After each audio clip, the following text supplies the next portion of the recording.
All right. Welcome to another segment on Fly Nubian Money. Come on in. Make sure you hit the like button and share this broadcast. Today, we are talking about what really happened to Wendy Williams. You're tuned in right here on Fly Nubian Queen TV network. We want to invite you all to hit the like button and share this broadcast and tell a friend and tell a friend and tell a friend because we are about to break this conversation down like you've never seen Black women do before. All right. So, first and foremost, I'm your hostess for the day, Jade Harrell. I'm an educator and the owner of highblackesteem.com.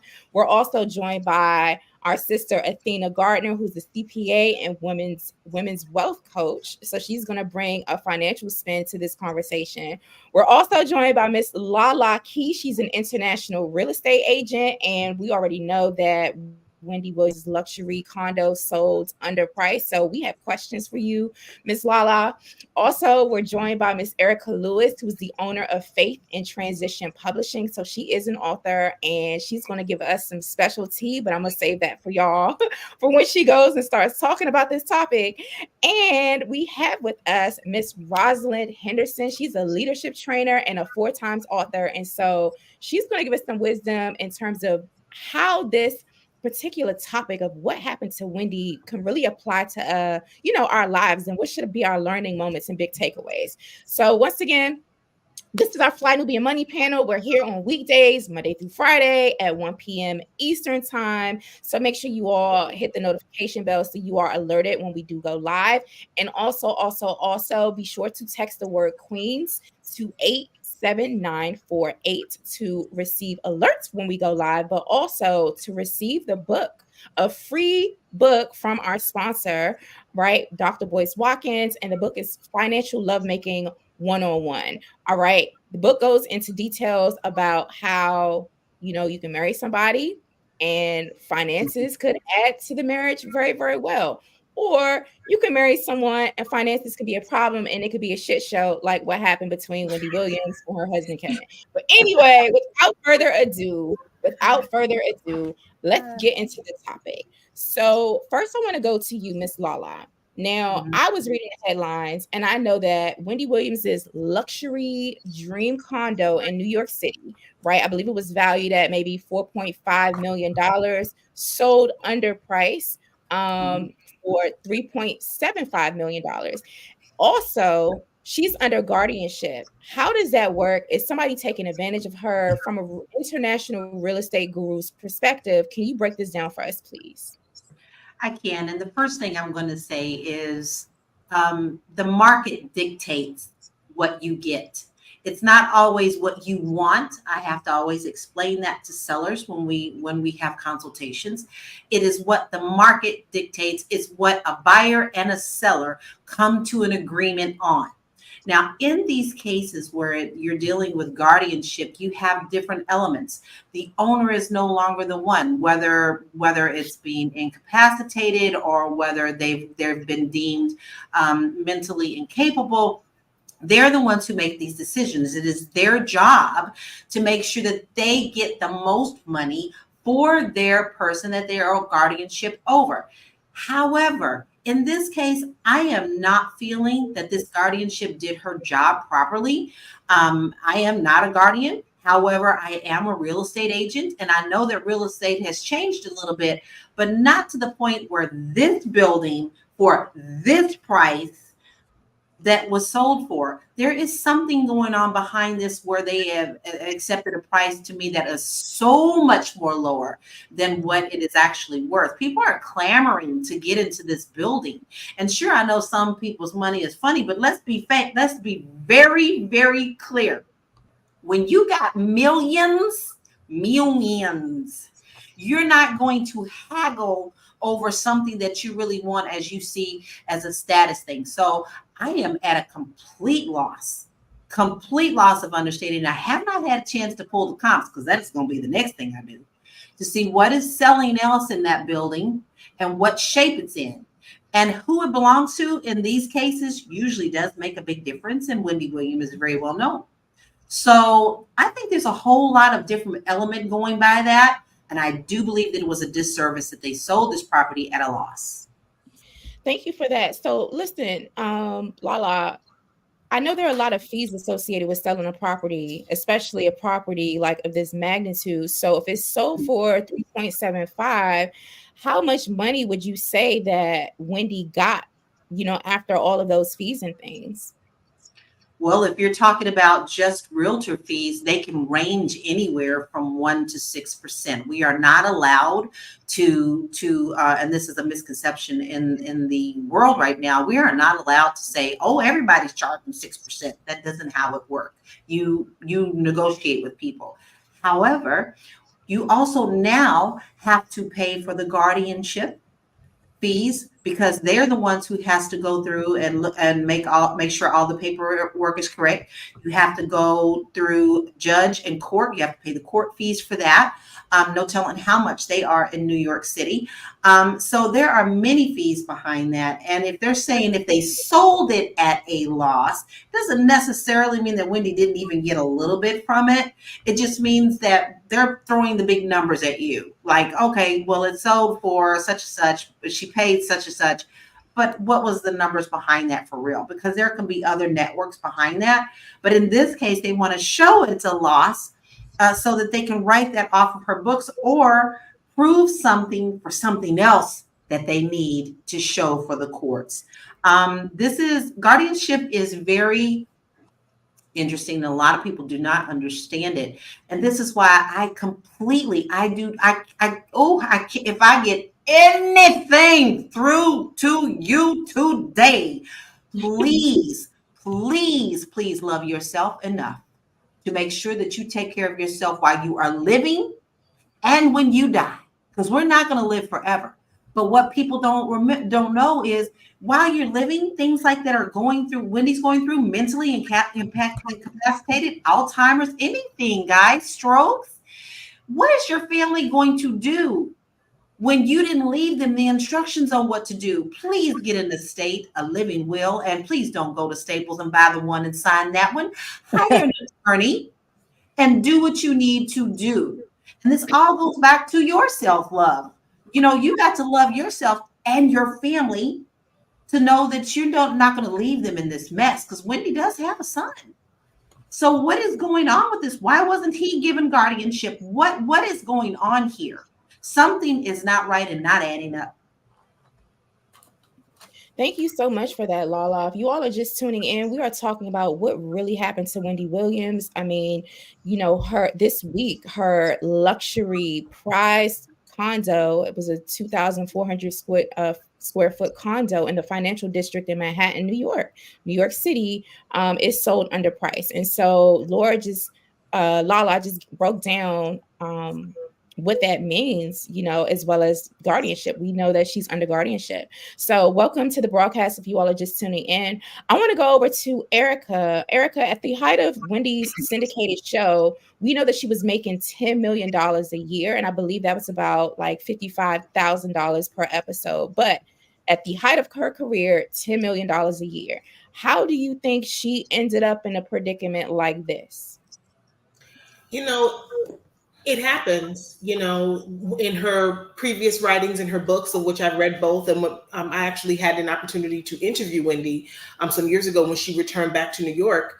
I think substance abuse played a lot in the role of what's happening now. She has said over the years, yes, she has, she's struggled with sobriety, and she's sober 6 months, then the holidays comes around, and then she's got to start sobriety all over again. And I think it just got out of control. I think her husband, Calvin, whatever we're calling them these days, I believe that he played a huge part in her struggles with sobriety, because she's trying to keep this facade of like, I'm married, I have a husband, lady, stop being a jump off, don't do this, don't do that, I've got the ring, if he's not coming with the ring. But then in the shadows and the darkness, the deal clearly appears to be like, hey, Wendy, I'm going to be protecting you, I'm going to give you security, I'm not going to provide for you, I'm just going to protect you. Okay, you want a kid, fine, I'll give you a kid, but I'm going to live my life over here. He was on payroll. He didn't have executive television experience, executive producing.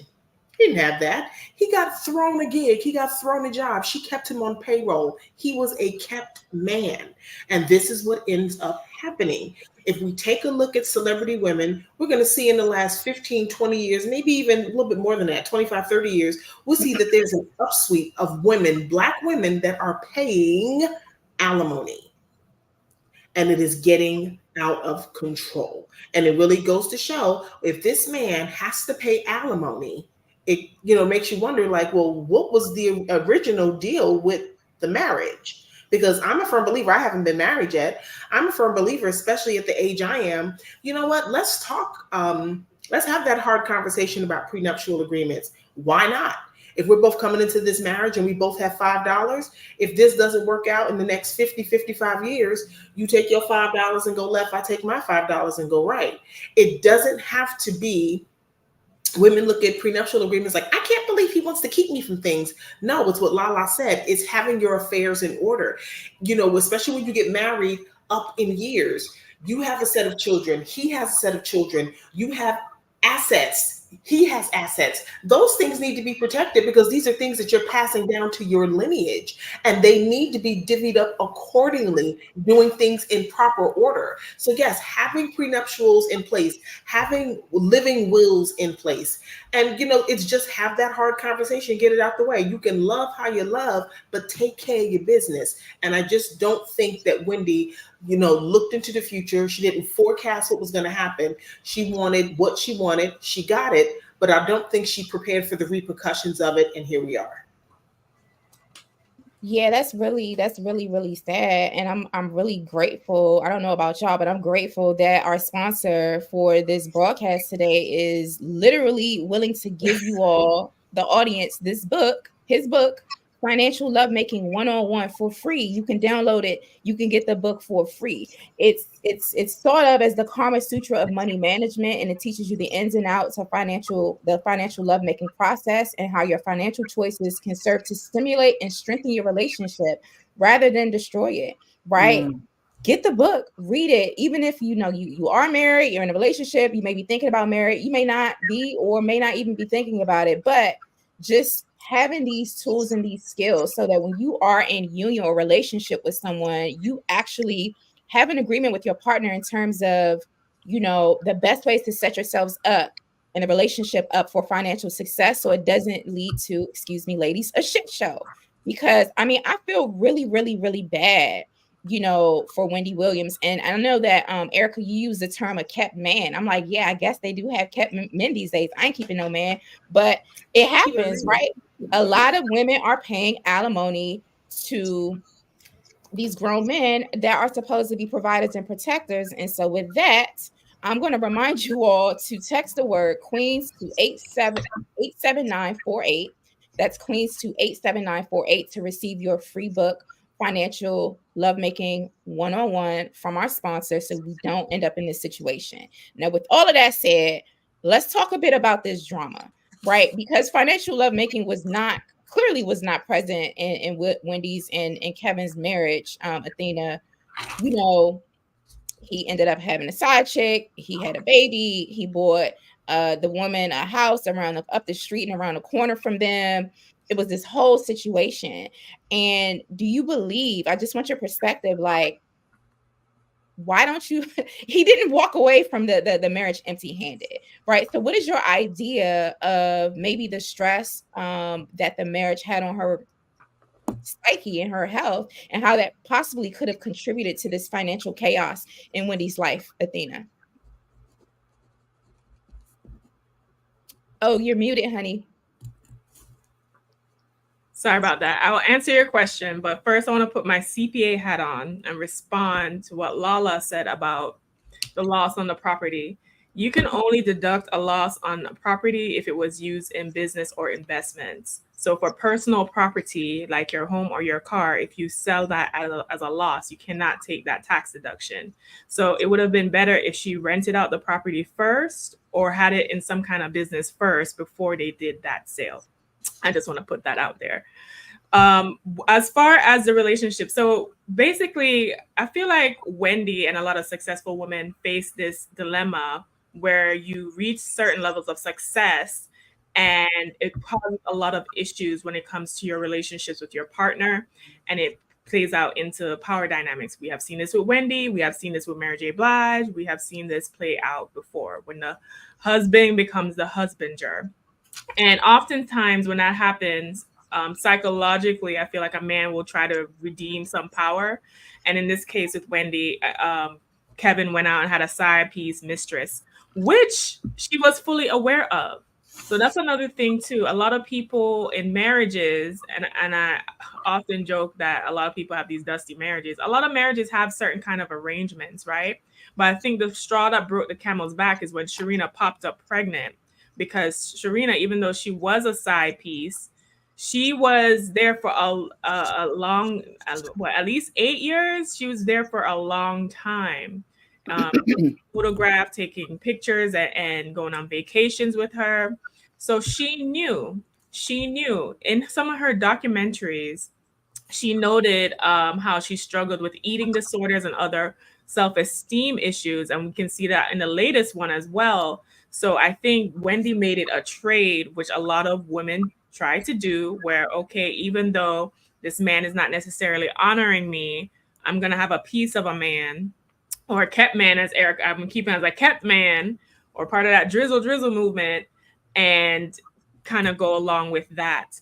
I do think that in the documentary, it was noted that once they got divorced, her health started to rapidly decline. And I think that, and that is something that happens when women face, or people get divorced. There can be, it's almost like the heartbreak is literally killing them. And it was noted in the documentary that it caused her to drink a lot, and she had alcohol-induced dementia. I also want to know, women need to be concerned, because when women face divorce, because I'm a women's wealth coach, when women face divorce, the statistic is they experience a 45% drop in their standard of living, and then 1 in 5 women will fall into poverty as a result of divorce. So Wendy's decline post-divorce, from a mental, spiritual, and financial perspective, is not anything surprising. Wow, I think, I'm sorry. Yeah. I think in Wendy's case, she lost everything. She didn't just lose her marriage. She lost her baby. I remember when she first started the Wendy Williams experience. I remember when she was on radio. She started off in radio. I remember when she came back from Philly and she's on BLS. She had the radio airwaves locked down from 2 p.m. to 6 p.m. Monday through Friday. And then she ventured out into this television project. It originally started, I believe, on VH1, and there were mixed reviews on it. It was a little janky, but it was cute. It was Wendy, everything was pink. And then, she went at it again. And I mean, this was her baby. She thrived in radio. She walked away from radio, threw all of her energy and herself into this television venture, dragged him along, fed him, made him who he was on paper. On paper. And then, here he is, he gets to do all of these things, and he hasn't worked a day in his life. He just, he's big, he's brolic, he's a protector, but he can't provide for anything. So she lost everything in this divorce. And in one of the things that was highlighted is that in the divorce document that he signed, what he didn't realize is that she had it highlighted, or indicated rather, that alimony would continue as long as she was employed by the Wendy Williams experience, not as long as she was employed, but as long as she was employed with that television show. That is one of the reasons why she wasn't well enough to go back to work. Interesting. Bravo. Thank you for that. Bravo. Yeah, interesting. Thank you for that. We're gonna there's a lot to unpack here, y'all. If you're just tuning in to the broadcast, we're right here live weekdays at flynubianqueentv.com. This is a Fly Nubian Money panel, and we're here weekdays at 1 p.m. Be sure to text the word Queens to 87948. That's 87948. So you'll even be, you'll be notified when we go live, and you'll know what the topic is, so you won't miss a broadcast. Sometimes the algorithms, YouTube and them, they play games and not send you alerts and notifications, but we have a system for that. So please join our text list. text the word Queens to 87948. That's 87948. And also today, when you text the word Queens to 87948, you get a copy of the book, Financial Lovemaking. We are talking about what happened to Wendy Williams. There's so many layers of this. The queens on the panel today have just started to get into, you know, the marriage aspect as well as the financial aspect of this. And so we urge you to get the book, Financial Lovemaking 101, by texting the word Queens to 87948. And you'll get tips and resources and a guide on how to form a healthy relationship with a healthy partner that is financially healthy so that you can build generational wealth and not end up in a situation like this. That's why this is important that you take advantage of this free resource today, Financial Lovemaking 101, from our sponsor, by texting the word Queens to 87948. And also, when you text the word Queens to 87948, you will be notified immediately when our panels are live, and you'll know what the topics are. So now, with all of that said, we're going to go over to Miss Rosalind. You are a leadership trainer and a 4-times author. So what are the major key takeaways around transformation, life coaching, leadership skills, communication skills, all the skills that we should be thinking about and sort of looking at this situation with Wendy as a sort of case study?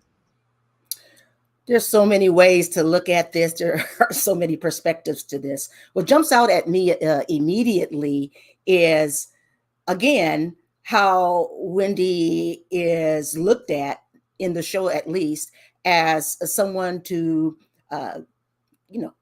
she talks about relationships. She gives relationship advice. She's meddling in people's lives, and she has made millions off of this.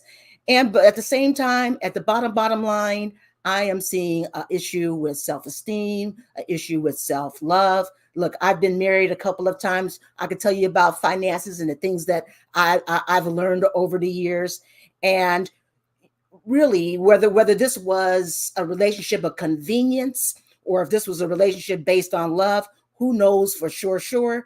But definitely, when you're in a relationship, you have to be protective of yourself. You have to have enough regard for yourself to put in the basics, to even be with a man who is disrespectful. And he's disrespected her in so many ways, shapes, and forms, using her money, having affairs, things of this nature.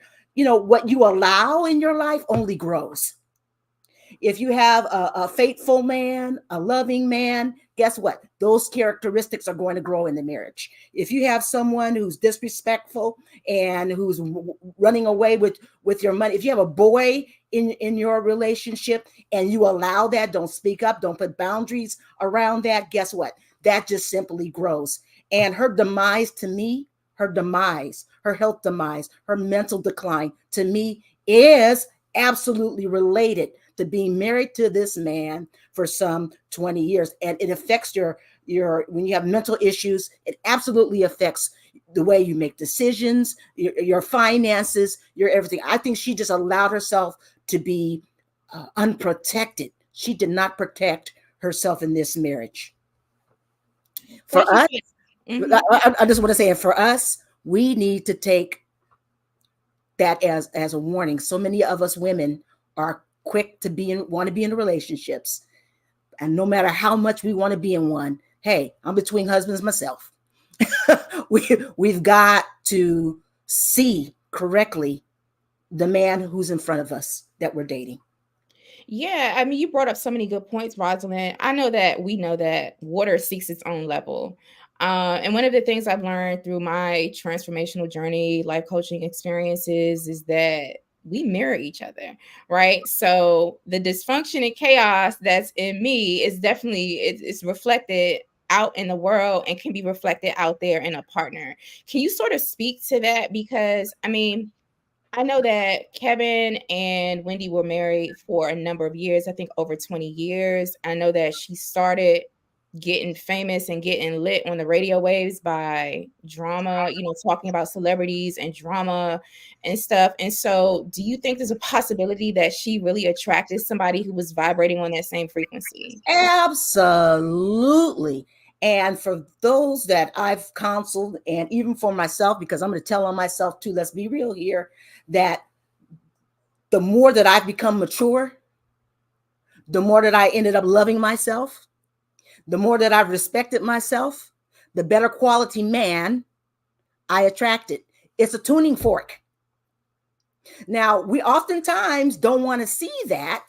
We want to blame, look at that guy, he's this, that, and the other. We oftentimes want to blame. We don't want to see. We want to distract ourselves from the real work that has to happen.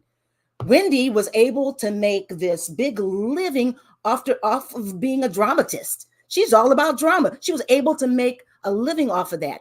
But it's that same dramatic spirit, that chaotic spirit. It's that same spirit that drew somebody like, what is his name?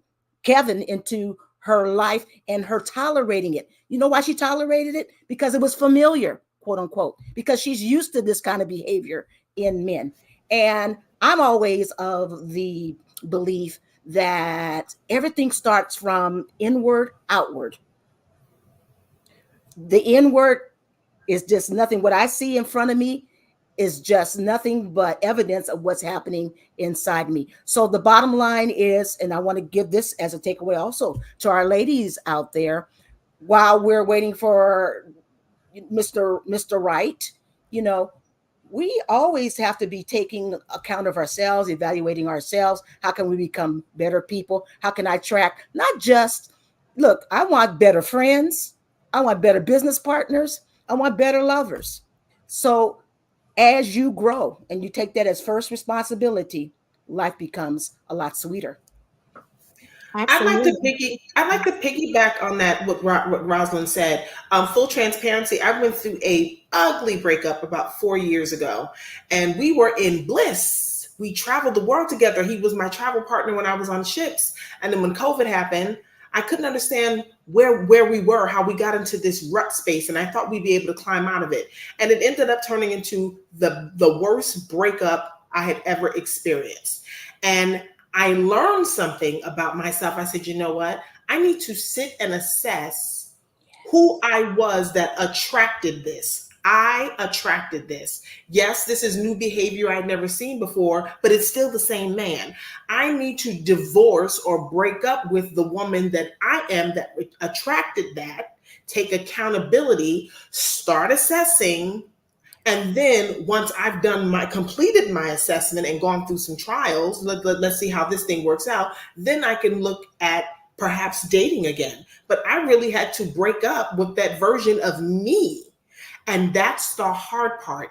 Getting rid of the other person is one thing, but having to take assessment and break up with that portion of you, because that's the hard part, because you've been that woman. She's been struggling through years of alcohol and substance abuse.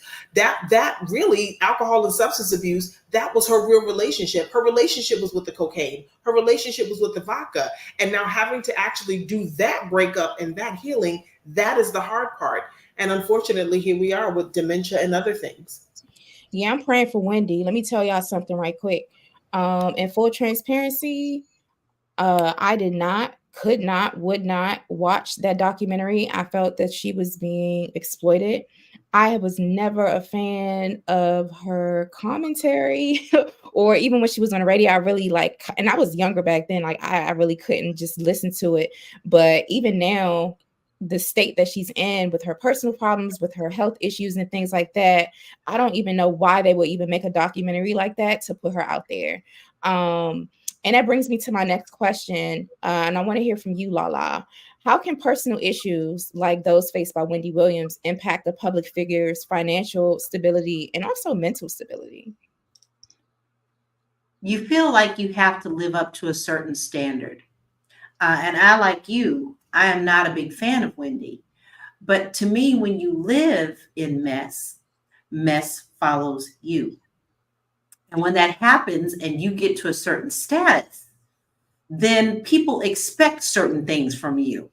So they expect that she lives in this penthouse. They expect that she wears the finest clothes. They expect that she eats the finest foods. And you are caught in this trap of trying to live up to what your public persona is when your whole life behind you is a mess. Let me tell you, I have worked with people across the board.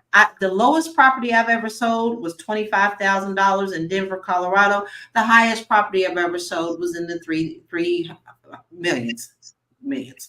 And I have had people come to me looking like millions, driving Rolls Royces and everything else. But when you get them in there and you say, okay, now it's time to get a loan, let's look at your financials, they have nothing.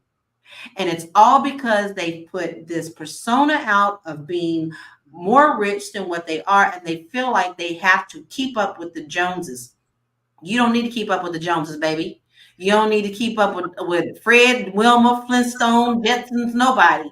You need to love yourself and your family enough to know that you are stable and secure in your relationships. If you live in mess, you're going to stay in mess. If you put out mess, mess is going to come to you. So the financial implications of this is you always trying to keep up with other people or feeling like you need to be at a certain level that people admire and want to be around you or want to listen to you, that you are living in shambles. Now, I know Wendy's making that money, but I also know a lot of people that make that money and spend that money just as fast. And that athletes are very well known for that. Like they make all this money. All right. And I've had several of them be like, we need to rent a condo because we can't really. But you got all these gold check. Yeah, what? Huh? So yes, these implications are very serious because when you feel like you have to live up to what the public wants you to live up as, then you're already setting yourself up for doom. Absolutely. And honestly, look, athletes have access to their money. Athena, Wendy is under guardianship. She can't even go to the bank. She can't do anything with her money. Her own son can't access his inheritance. And so I wanted to, pivot, ping pong the same question over to you, Athena. How can personal issues like these faced by Wendy, have an implication on her financial health and well-being? Oh, you're muted. Yeah. I'm glad that you brought that up. So, and this is why I do the work that I do, especially with women and being a CPA. Money management and wealth literacy is so important. The issue with the guardianship, though, is, and while I do recommend people to have their estate planning, so have your living will, your trust, your power of attorney, your health care advocate, surrogate. So when the time comes to make these important life decisions, you have that in place. But however, even with proper estate planning, you can bump into this issue of guardianship, which now is like a monkey wrench because, to be honest, no one is planning on being in a situation where you lost your mental faculties that you would need a guardianship. That doesn't really come into play. Now, originally, her son was kind of taking on that role. They had her go to Florida, she lived with him, and he was quote unquote taking care of her.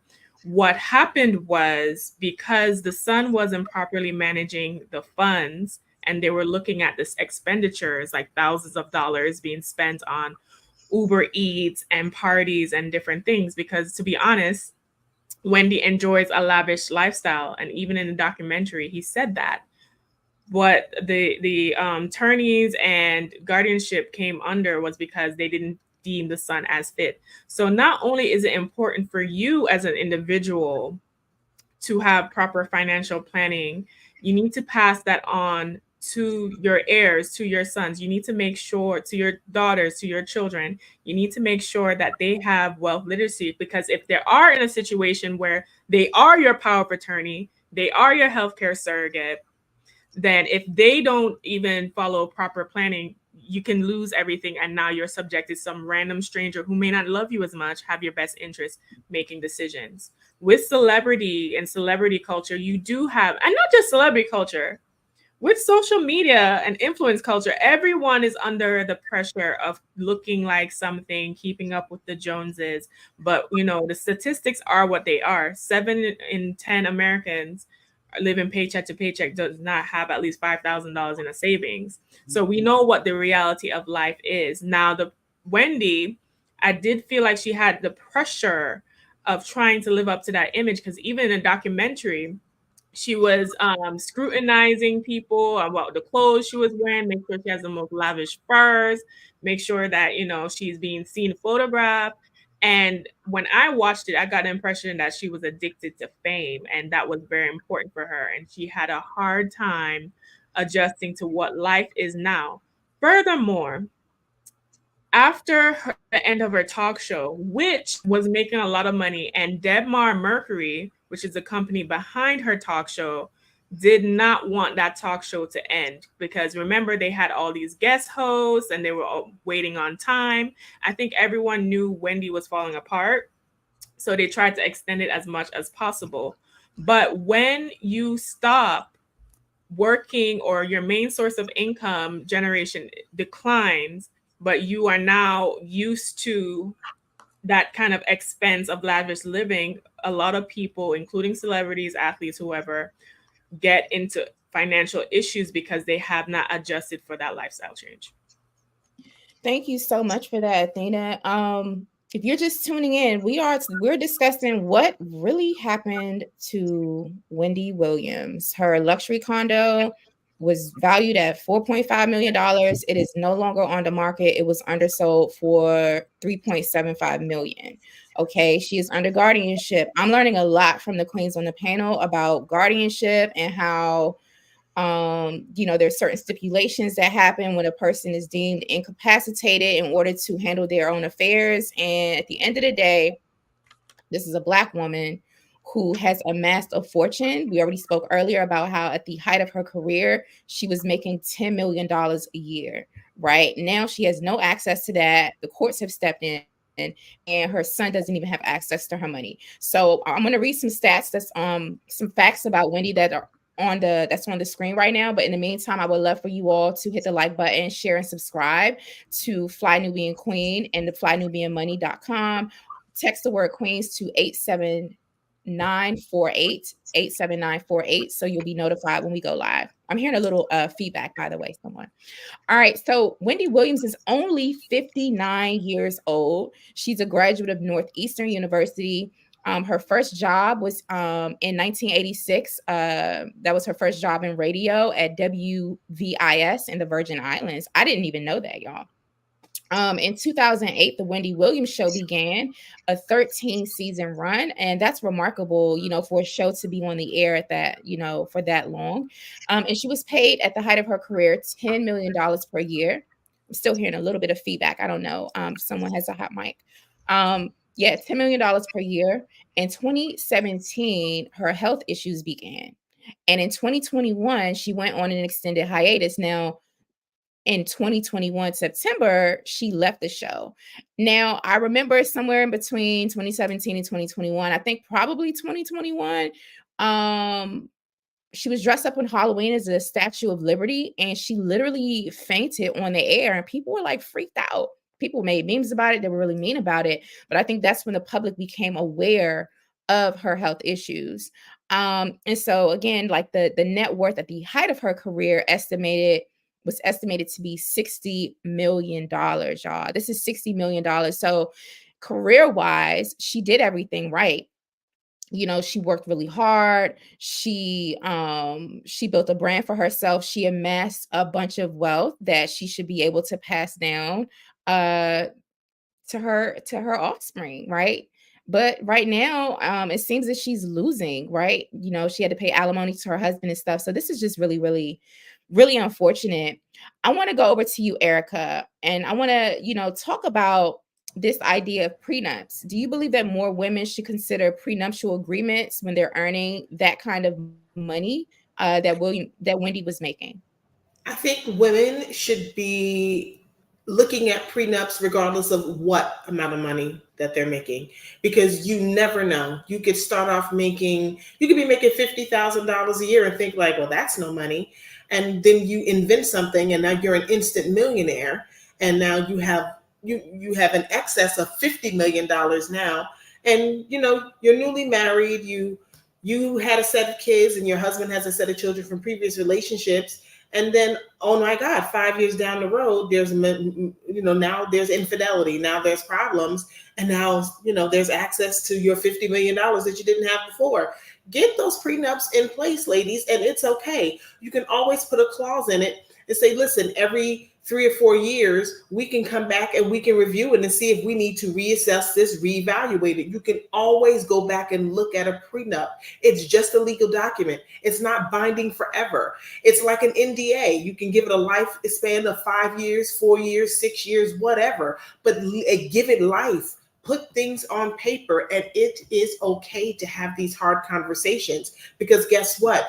If you don't have the hard conversations in the beginning, if there ever becomes an end to this marriage, to this relationship, you're going to end up having a hard conversation about whether you're going to be sending that check in the mail, money order, cash, or cash app. So you might as well just go on ahead and open the door, and let's just sit down and talk about it. And if we start taking control of our finances, it'll be easier for us to go into relationships having these conversations. And when you're in control of your finances, you'll be able to weed out any man that doesn't fit the mold of what you're looking for, because you are in control of you. Where there's lack of self-control, that gives an opportunity for someone else to control you. Wow, I need to tag on to that, because you really brought up a really good point in the fact that just because you signed it once, baby girl, don't mean you don't get to go back and revisit it. I have closed many estate deals where they thought that they did this 30 years ago, and now they done got divorced and they're separated, and now they got new kids. And well, where's the will? Where's the estate? It was never updated. So the money didn't go where you thought it was going to go. You should always, every 5 years, go and look at your paperwork and update it to what your circumstances are for now, not 20 years ago, because things change, life happens. And also, one of the things that people say to me, they've asked me this, and it's common, is if they're a young couple, we both don't have anything yet, so why would we need an estate? Baby, you may end up being in an accident. You may be in a coma. You may something where nobody's wishing this on you, but you need to know, let people know what you want done in those situations. So there's always room for an estate. There's always room for a living will. Just revisit it every 5 years, and then you can make sure that everything is in order. One time is not your all time. Thank you so much for that. And I wanted to go over to Rosalind to ask you your perspective on prenups. Oh, you're muted. Am I? Now you're good. Okay. Prenups, I'm in favor of. I am going to take a little different take. And I have always wondered this, because I think so many of us women, we kind of know what to do and where to get the information. We know where to get the information on prenups. We can get financial counseling. We know where to go and how to do it. The information is humongous out there. There's plenty of information. I want to go a little deeper about why don't we? I want to talk a little bit more about why don't we do things that are in our ultimate best interest. That's myself included. I have to keep evaluating myself.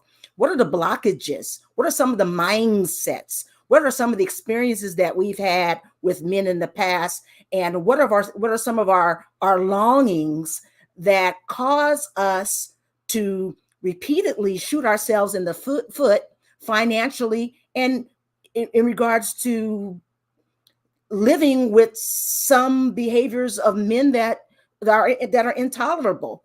I want to go deeper there, because all the information about prenups, I can find help, and yet I don't do that. To me, that is very interesting in and of itself. That giving ourselves permission to do what the very basic loving thing for ourselves and our family is something that is always a topic that fascinates me. That's the 2 cents I have here. Absolutely. And so, I'll just ask you another question. Well, actually, I want to put this out there, right? Is it possible to draft a legal document? And if so, can you educate us on what the name of the legal document will be? Is it possible to draft a legal document similar to a living will, but from a financial standpoint, to say that your fortune is to be used, like how it's supposed to be used should you become incapacitated? Lala. Yes. Believe it or not, it could be contested in court, but even if you just had something on writing that you agreed to, something, even if it's, better than nothing, you have it handwritten, you have it notarized and dated and properly filed. You can even do that in the court with a handwritten document. You still can file it saying what you want to do. So you don't always need an attorney. I don't advise you not use one though. Please go get it done professionally. But if you're not in that position, you want to at least make sure that it is notarized and filed appropriately. Yes, you can. And it's very important that you do. Like I said, I get a lot of newlyweds, they just now starting out, they're barely making their rent. But I always tell them, especially when it comes to getting to escrow, let's go ahead and start taking care of this last little part, so that if something happens to you, they know what to do. And that is viable. It's very viable to do. Right. Before I go over to you, Erica and Athena, Lala, are you wearing a Prince shirt or the artist? No, not today, but I am a Prince girl. Okay. I don't know why I thought that was a Prince shirt, because I know that, a lot of times our celebrities, Black celebrities, who have amassed huge fortunes, they pass away and their stuff just ends up in court. And speaking of the handwritten letter, it took, I don't know if it took a year or 2 years or something for Aretha Franklin's son to find a handwritten will or document in her couch. Y'all know what I'm talking about? Yeah, it took 2-3 years, and they're still battling some things out in court. That's right. That's why I say do it legally, y'all. I mean, you're still going to have the battles in court. Anytime money is involved, you're going to have drama. Okay. But be smarter than to just have something written in your couch. And you did touch on Prince, and I follow that very closely because this girl is a Prince girl, none other. But it hurt my feelings. And I just don't believe, this is my conspiracy thought, is that Prince didn't leave something. He was so smart with his rights to his music, to what belonged to him from the record companies. You cannot convince me that this man didn't have something in writing somewhere else. But because of that, this is why the estate is in it is today. So guys, what I say, please go talk to an attorney and get something in writing. Don't leave it in your couch, y'all. And don't leave nothing. Right. Thank you. Erica, you want to, can you weigh in on this topic? About living wills. I think we talked about prenups, but yeah, and celebrities that get kind of caught up or hemmed up in these sorts of situations. I'm going to put myself out here. I usually don't talk about it, but my father, you all are probably too young to know, my father sang with the Drifters. He was part of Under the Boardwalk, all those great songs. My father, Billy Lewis, sang with the group. And my parents divorced when I was in the 10th grade. I was 15. And my father decided he was going to live overseas. He wasn't coming back to the States. And he was a man of his word. He did come back to the States.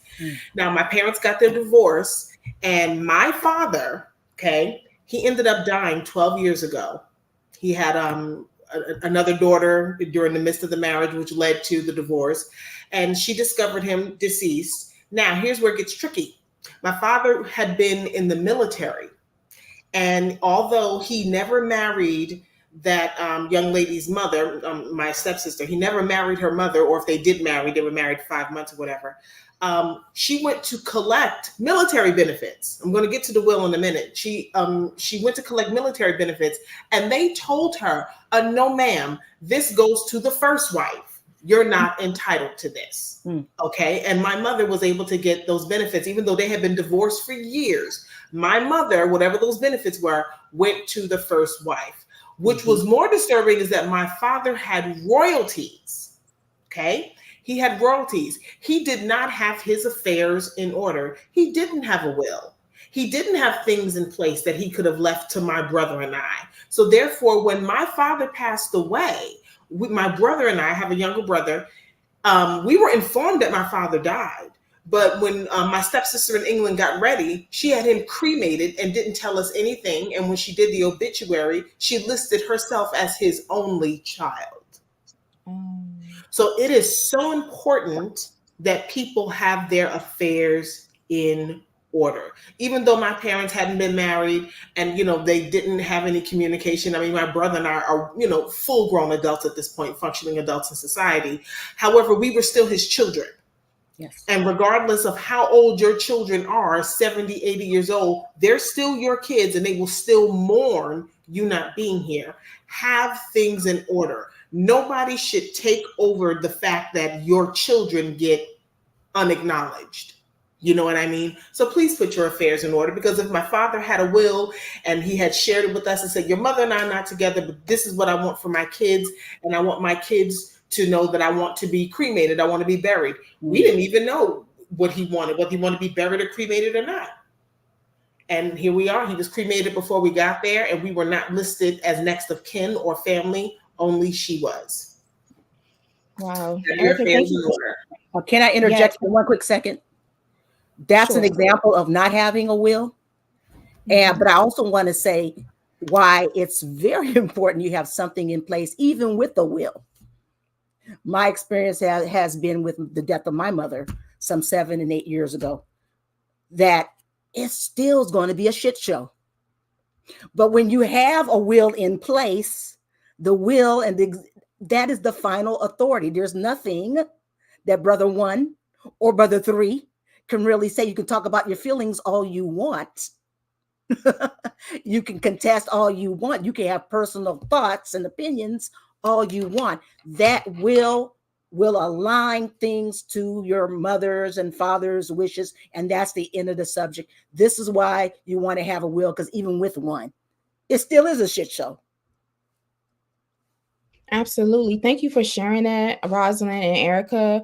And yes, We Wealth Women says a power of attorney can cover health, financial, etc., and will give that person agency. You all are tuned into our Fly Nubian Money panel. We're here weekdays at 1 p.m. Eastern time. And while the topic today is what really happened to Wendy Williams, we have a financial expert, we have life coaches and authors and certified personal accountants on the line, educators on the line, and we are putting a very, very, very serious twist and a lot of added layers to this conversation. So it's really important that you all text the word Queens to 87948. That's 87948. So you can join us in our live conversations on weekdays right here at FlyNubianQueenTV.com, on YouTube at 1 p.m. Eastern time, when we have these topics with, panelists that are wonderful, Black women having really intelligent conversations. And given the topic today, we're talking about Wendy Williams, what really happened to her and her estate. She's under guardianship and all of this stuff. Our sponsor is gifting viewers today a free copy of the book Financial Lovemaking 101. Financial Lovemaking 101, not 111. Financial Lovemaking 101. So please text the word Queens to 87948 so you'll get a copy of this book. It lays out the best strategies and resources and tools in order to have a financially healthy marriage or relationship, so that money doesn't become an issue, and so that you're set up for success in the relationship for the future and for generations to come. Again, our sponsor is gifting the book Financial Lovemaking, Merging Assets with Your Partner in Ways That Feel Good. So be sure to text the word Queens to 87948. That's on your screen to receive your free copy of this book. This is important so we can avoid situations where, God forbid, somebody or even one of us becomes incapacitated, and there isn't proper paperwork set in place. And also the book Financial Lovemaking 101 talks about finding a healthy partner, somebody that's going to have your back, somebody who's going to give to you and add to you, and to help your money grow, as opposed to, being a taker in a relationship. So with that, I want to go over to Miss Athena. She is our financial expert, our certified CPA. And We know that you said documents that everyone should have are a living will, trust, power of attorney, and healthcare surrogate. I wanted to just sort of get more financial advice from you, and you can add more financial expertise and context to this situation so that we can avoid situations like, unfortunately, what Wendy Williams is experiencing. Yes. So unfortunately, I feel like a lot of people don't take this into account because if, like you said previously, they don't make enough or they're not in situations where this should matter. But like Lala said, at every stage, you should kind of have something or have just general understanding of these things. So, for example, a power of attorney can cover multiple things or limited as much as possible, depending on what you want to do. A power of attorney can cover health rights, financial, while the person is alive or maybe incapacitated or can't make certain decisions. So, like the situation with Wendy. As far as a will is concerned, while wills are great, wills also need to be executed, which comes with a lot of court fees. So that's when a trust comes into play because while you're going through the process of having that will executed, which can take years, I've had people take a long time for the will to be executed. If you have businesses or other investments or assets or homes, that's where the trust can easily kick in and transfer that for you as well. Also, you need to understand on the receiving end, if you are a person, and also insurance, by the way, update your beneficiaries, understand, I have all that stuff into play. So I need to throw that out there because insurance is one of the greatest investments and tools for wealth transfer. The other thing I would say is you need to understand how to receive these things. If I remember my parents were setting up their estate and the lawyers and everything to sign the paperwork. My father, the lawyers told them to tell us that in the event when we receive things, that we need to have our own bank accounts, meaning bank accounts separate from a spouse. Because if that money goes into a joint bank account, that becomes community property within the marriage, and that spouse is entitled to that money. So I feel like this Wendy Williams situation is great for us to get greater understanding, and especially women need to take time to be invested in learning these things. Thank you so much for that, Athena. I wanted to thank you for all of that expertise. People in the comments are saying that this has been a really helpful conversation to all of our panelists. They're really grateful for the information that we've been giving you all. And so right now we're going to go off and do final thoughts. Let's start with you, Lala. What's your final takeaways, final words of advice from this conversation, as well as where we can follow you? Well, love is love and it's a beautiful thing, but sometimes love is not enough. So you need to make sure that you care for yourself and your well-being to take care of your family. They always say when you're on an airplane, if something happens, you put the mask on first before you help someone else. Do that in your life as well so that everybody can be at ease and know what to do if something should ever happen to you. And you can find me at Realty Goddess on all my platforms, but the easiest way to catch me is at bit.ly/Laura Key Info. Excellent. Thank you so much. Let's go to Rosalind. Yes, final thought is similar to Lala, and that is about taking care of yourself and the quality of your life, quality of your relationships, who you hang around, and developing yourself so that you are attracting to yourself the best and the brightest. And it starts also with having skills. Financial skills is something that we sometimes think is unsexy, but it's very important that we take ownership of financial skills. And you can find information about me. Just simply go to LinkedIn, and I'm on LinkedIn, Rosalind Henderson. Excellent. Thank you so much. Athena? All right, ladies, I have been giving you financial game this whole live. If you want more financial information and learn to live the wealthy goddess of your life, please find me at wewealthwomen.com. I'm Athena, a CPA and women's wealth coach, and I'm determined for you guys to live a wealthy, productive lifestyle and to not end up like Wendy. Absolutely. And Erica had to hop off, but she sends her regards, and she's the owner of Faith in Transition Publishing. So you all can look her up at Faith in Transition Publishing. And she's the author of Faith in Transition. It says Faith in Transition, My Journey to 50 Love, Life, and Lessons. So definitely check that out from her. I am your host, Jade Harrell. You can find me at highblackesteem.com. You can also find me on social media at Lioness Crowns. And yeah, I'm an educator. I do racial wellness coaching. I do consulting in education, media, and politics. And so it's been wonderful moderating this conversation with you all. My biggest takeaway is to live a clean life as much as possible, and to give people grace, right? To give people grace. When I say live a clean life, karma never forgets. So the way in which we treat people and way we treat ourselves is definitely going to be mirrored out in the world. And so we want to make sure that we are living in alignment with our virtues and values. That's a takeaway. And then also giving people grace and giving ourselves grace. Again, I was never a fan of like Wendy Williams's work or gossip. And I don't wish to see her or anybody else in a situation like this, especially not another Black person or Black woman. And, I'm praying for her restoration and healing and the correction of her mind, her body, her spirit, and her finances. And so with that, we want to thank you all for tuning in to this Fly Nubian Money panel. You can find us on weekdays at 1 p.m. Eastern time right here at flynubianqueentv.com.